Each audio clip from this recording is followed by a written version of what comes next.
So when we think about systems of linear equations, we want to understand what it means to solve a system of linear equations. But before we can get into the techniques, it's important for us to all agree on what it means to have a solution. So let's just start off with a system of linear equations with two variables, and a solution to that system. A solution will be any pair or pairs. In a lot of cases, there might be multiple pairs, and we'll see that in a future video, that these pairs have to make all equations true, and that's key here. No matter how many of them we have, that ordered pair can't just work for one of them, it has to work for all of them. So, for example, we have this system of two equations. Again, we do have two variables, and 3, 2. In order for that to be a solution, it must make both equations true. So if I look at this and say, well, if x is 3 and y is 2, then in the first equation, is it the case that 3 plus 2 is 5? I'll put a little question mark above that equal sign just to denote that I'm testing for equality. And in the second equation, I have that it should be 2 times 3 minus 2, that should equal 4. Well, does it? Well, 3 plus 2, that means 5 equals 5. And that's a true statement. So it makes the first equation true, that ordered pair. And then the second equation, 2 times 3 is 6 minus 2 is 4, and 4 is equal to 4. So we can see that 3, 2 is a solution. Now how about the ordered pair 4, 4? Well, in order for that to be true, it has to satisfy both equations. Again, it's not adequate for it to satisfy just one of them. So in the first equation, x plus y, or 4 plus 4, does that equal 5? And you can see right off the bat that 8 does not equal 5, and therefore this is a false statement. Now, if you had started with the second equation first, 2 times 4 minus 4, does that equal 4? Well, we get a true statement. 2 times 4 is 8, minus 4 is 4, and it is the case that 4 equals 4, but it has to make all the equations true. And so 4, 4 is not a solution to this system. Now we can have two variables and we can have more equations, or we could have two variables and we can only have one equation. There's no rule to how many equations you're allowed to have. We're just right now focusing on two variables. So in the second system, is 1, 1 a solution to it?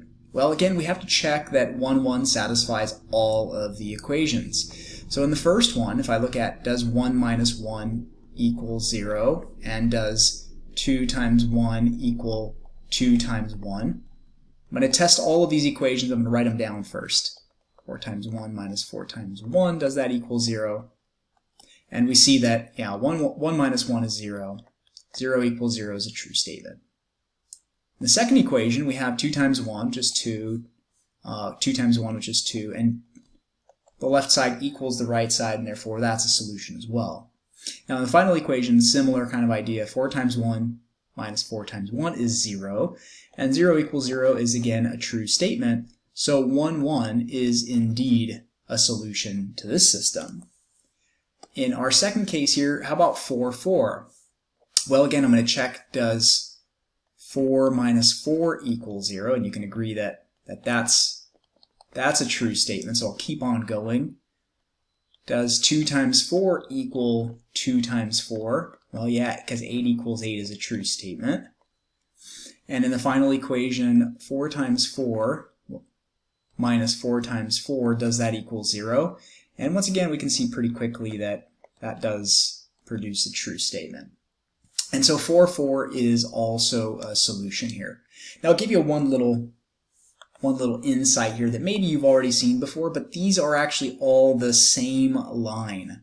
They're just different representations of the same line. The first one really does say that x equals y. Here, if you divide by 2 on both sides, you get x equals y. And in the third equation, if you add 4y to both sides and divide by 4, you get x equals y. So these are all on the same line, and they're on the line y equals x. So as long as y equals x, this system will always have a solution. We just found the case where 1, 1 is a point, and then 2, 2 will be a point, 3, 3 will be a point, as long as x and y are precisely the same. So there's 1, 1, and here is 4, 4. And we'll get into the geometry of this very soon. Now, as a last note, we don't have to have a fixed number of equations that go with a fixed number of variables. In fact, I'm going to say that in general we could have m equations and we could have n variables. So in our first example, we had m equals 2, we had 2 equations, and we had n equals 2 variables. So let me put a little star up here. So for our first example, we had m is 2 and n is 2.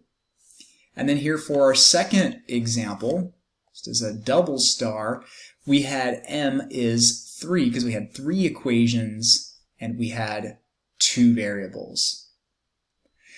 So m could be any integer, any positive integer, and n could be any positive integer. So how do we write a generic solution? Well, most of us, when we look at this, we think, well, that's a real big mess that we have going on here. But let's unpack this for a moment. Here we're just saying that we have n variables, and notice that there's x1, x2, and because we haven't specified that n is 10 or n is 15, we just kind of write plus dot dot dot plus the coefficient times the nth variable x. We don't want to use letters of the alphabet because if we have more than 26 variables, and that does happen in the real world, then we're going to run out of letters. And so it's much easier to use one letter and to just subscript it with the variable number because you'd never run out of those. And these coefficients, these a11, a12, a1n, those are just the coefficients. Okay, so all of these are the coefficients. Now notice what the difference is.